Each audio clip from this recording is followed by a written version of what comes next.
1553년 10월 26일 미카엘 세르베투스는 이단으로 판결받고 화형을 선고받았습니다. 다음 날 그는 제네바시에서 쇠사슬로 기둥에 묶였습니다.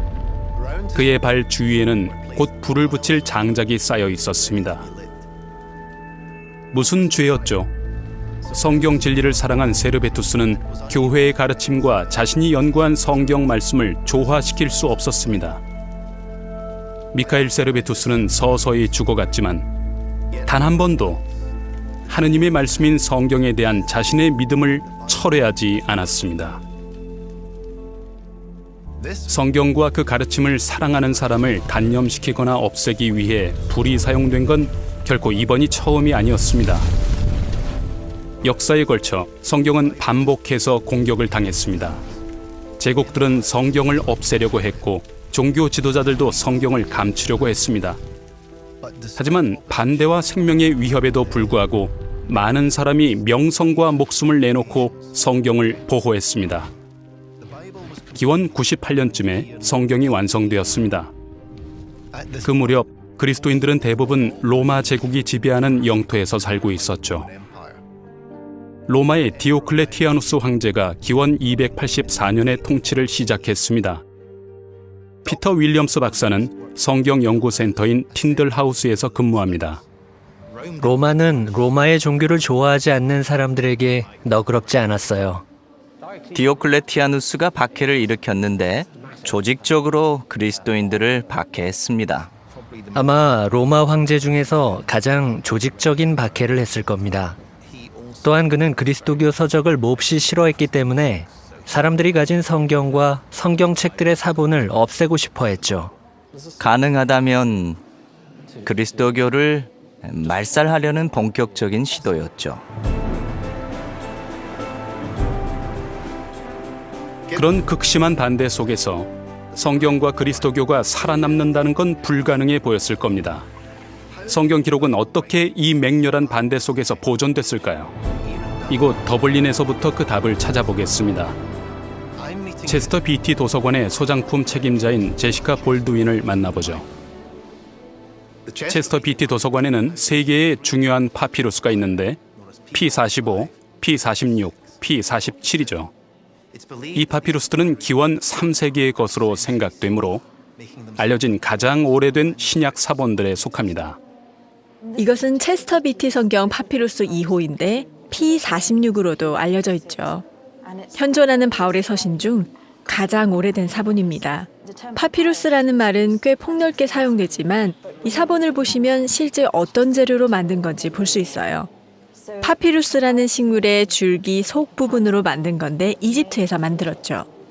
궁금한데요. 가운데 보이는 게 접힌 자국인가요? 이건 큰 사본들이라 분량이 상당했어요. 감았다 폈다 하는 낱개 두루마리가 아니죠. 이 본문이 꼭 필요했을 당시에 학자나 지역사회가 이걸 책자본 형태로 갖고 있으면 사실상 원하는 부분을 곧바로 펴서 볼 수 있었어요. 실제 이 본문을 사용해 읽고 생각하고 이해할 수 있었죠. 맥긴 교수는 이 사본들을 더 자세히 보여주셨습니다. 이 사본들은 정말 질이 높은 본문입니다. 이건 틀림없는 사복음서 전체와 사도행전이죠. 글자가 모두 또박또박 아름답게 쓰여 있어요. 가지런하고 우아한 행들이 깔끔하게 배열되었습니다. 이 자체가 제가 보기엔 그 일을 한 사람들의 믿음을 잘 보여주고 있어요. 그 일은 중요한 일이었고 올바로 정확하게 아름답게 하는 게 중요했습니다. 이 사본들이 보존된 건 항아리 속에 담아서 땅에 묻었기 때문이죠. 이 사본들은 주의 깊이 간수된 게 분명합니다. 그렇지 않았다면 사실 이런 형태로 보존될 수가 없죠. 이 사본들을 보호한 사람이 누구였든 분명 그들은 성경을 사랑했습니다. 여러 세기가 지나면서 성경은 새로운 난관에 부딪히게 됩니다.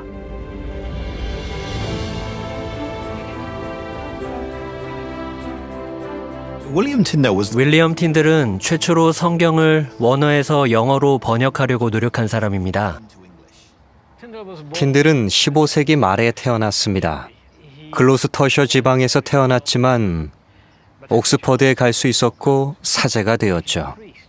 15세기에는 여러 가지 저항이 많았어요. 일반 사람들도 하나님의 말씀에 쉽게 접할 수 있다는 생각이 고개를 들었죠. 사람들은 교회에서 라틴어 성경을 접했는데 사제가 통역해 주었죠. 하지만 결코 성경을 직접 볼 수는 없었어요. 틴들의 이 번역은 영국에서 허용되지 않았는데 그는 런던 주교에게 가서 허락을 요청했었죠. 신약을 그리스어에서, 즉 원문에서 영어로 번역하겠다고 했지만 허락을 받지 못했습니다. 성경 번역에 대한 반대가 어찌나 심했던지 후에 틴들은 영국에서는 어디에도 그 일을 할 곳이 없다고 썼습니다. 그래서 틴들은 그의 노력에 공감하는 상인들의 도움으로 독일로 도피했고 거기서 신약의 영어 번역을 좀 더 수월하게 할 수 있었습니다. 1525년에는 그의 번역이 완성되어 인쇄할 준비가 되었죠. 그때 무슨 일이 있었는지 런던에 있는 영국 국립도서관에 가보면 알 수 있는데 도서관의 수석 큐레이터인 캐런 림퍼 해치 박사가 도와주실 겁니다. 지금 보시는 건 틴들의 신약의 유일한 초판본인데 1525년에 쾰른에서 인쇄됐어요. 틴들의 신약 초판본 중에 남아있는 건 쾰른 단편 하나뿐입니다. 이게 단편이라는 건 그 일이 위험했다는 뜻이죠. 인쇄공이 술을 잔뜩 마시곤 자기가 윌리엄 틴들이라는 자를 위해 이 친 루터파 영어 신약을 인쇄하고 있다고 말해버렸어요. 당국이 그걸 알게 되자 인쇄소가 급습을 당했죠. 틴들 일행은 도피했고 현재 남은 건 이것뿐이에요. 그들은 라인강 남쪽 보름스로 갔죠. 마태복음의 일부밖에 작업 못한 걸 보면 얼마나 위험했는지 알 수 있어요. 틴들의 그리스도인 그리스어 성경 완역본이 마침내 1526년에 독일의 보름스에서 처음으로 인쇄되었습니다. 이 성경은 약 3,000부 혹은 그 이상 생산되었습니다.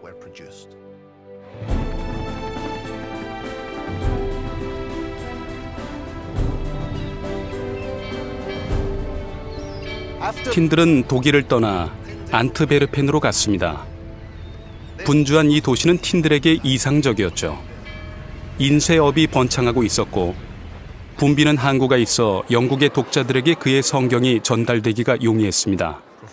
구이도 라트레 교수는 친절하게도 약 500년 전에 틴들이 걸어다녔을 바로 그 거리를 보여주겠다고 하셨습니다. 틴들이 이곳 주변을 다니며 보니까 일반 사람들이 네덜란드어 성경을 볼 수 있었던 겁니다. 그는 영국에 있는 동족도 그렇게 되길 원했죠. 만일 성경을 대량으로 영국에 밀반입하고 싶다면 이곳이 북유럽에서 가장 큰 항구였습니다. 두껍고 큰 책은 몰래 들여가기가 쉽지 않죠. 그래서 따로 떨어진 작은 낱장들을 이런 지하 창고나 저장실 같은 장소로 가져와서 금지되지 않은 더 큰 책들의 페이지 사이사이에 틴들 번역판의 작은 낱장들을 숨겨놓았던 겁니다. 그럼 런던에서 누군가 알아보고 아하, 표시가 된 책들이 이거구나. 잘 살펴보고 틴들의 성경 낱장들을 찾아봐야지 라고 했겠죠. 틴들의 성경은 그의 생애가 끝날 무렵엔 3만 부가량이 배포되었습니다. 그가 나타낸 용기와 바친 시간을 볼 때 그는 용감하고 위대한 인물이었습니다. 그가 무릅썼던 위험을 과소평가해서는 안 되죠. 윌리엄 틴들은 브리셀 바로 북쪽인 이곳 빌보르드에서 투옥되었습니다. 그는 1년 넘게 감옥에 갇혀 있으면서 자신에게 어김없이 닥칠 끔찍한 죽음을 생각해 봤을 겁니다. 틴들은 흔히 영어에 큰 영향을 미친 것으로 유명하지만 그의 업적은 그저 학술적 야망의 산물이 아니었죠. 틴들은 성경을 사랑했습니다. 아마 그는 하느님의 말씀에 관해 내가 당신의 법을 어찌나 사랑하는지요 라고 한 시편 필자의 말에 공감했을 것입니다.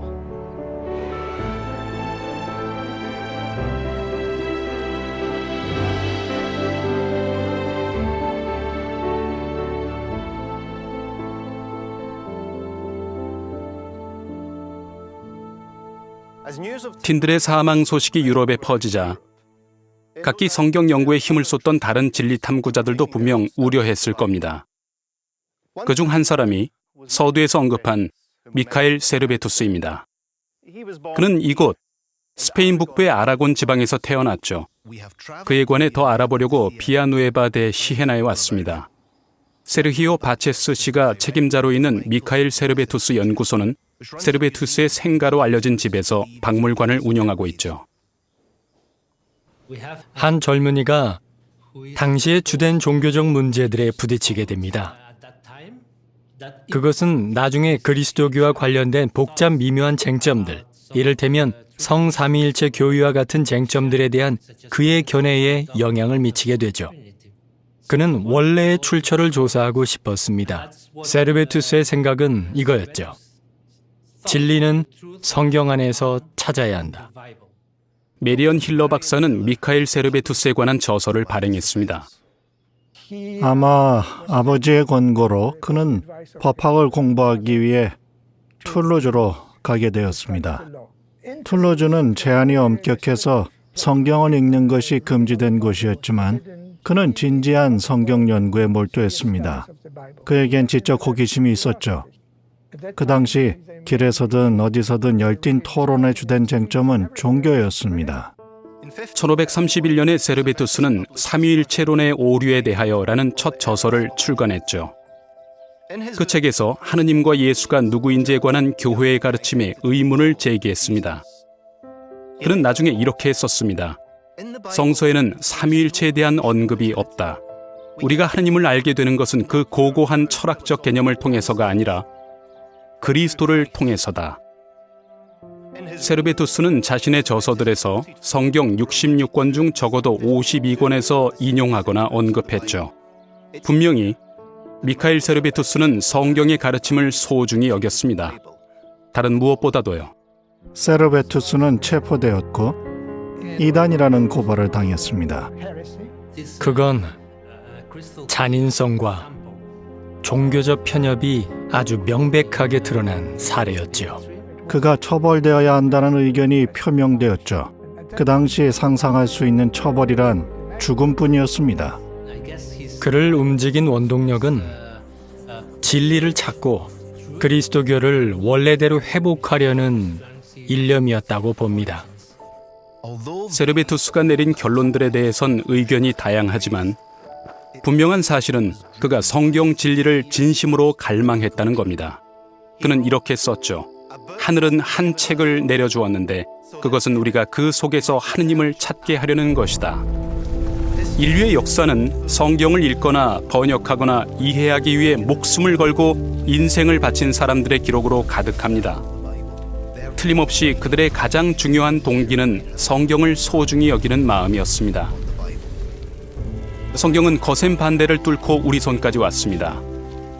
없어지지 않고 살아남았죠.